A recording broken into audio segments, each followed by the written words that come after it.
Good afternoon mga pangga. Ito yung trabaho ko araw-araw, linis sa kulungan ng mga aso. Ito sila. Ayan, ayan. Ayan. Dagdagan pa yan ang kulungan dyan kasi malaki na yung iba. Ito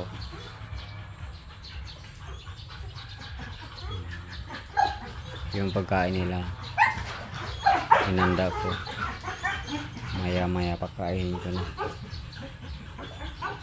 Ito yung playground nila, playground. Dito sila magtakbuhan, maglalaro. Tingnan nyo sila, nakatingin sila sa akin mga pangga. Oh, yan. Oh, ano? Okay, bye-bye.